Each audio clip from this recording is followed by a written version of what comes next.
nós com falta a fase final com o ponemento de asfalto que deve permitir-nos que se mande de 17 para 20 que já opa de luna e sei lá vai começar a tomar lugar.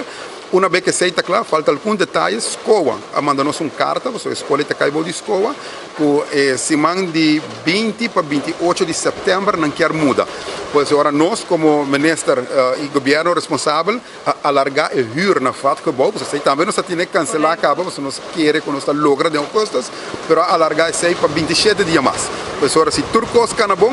se mande de 20 de setembro para 28 de setembro, e mudamento lo toma lugar, e maneira nossa final de setembro, prometo 2 dias de outubro está vacância escola, de maneira que a vacância acaba, Santa Luísa está dentro da escola novo full renovar.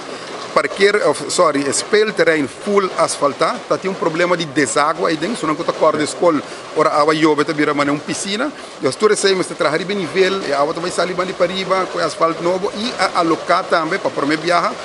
gemzal dentro da escola. Tampouco não está batendo, essa aí também não está raia, então está querendo, quando final Santa Luísa, seu aluno, seu docente, maior, vai estar orgulhoso e contente com a escola aqui.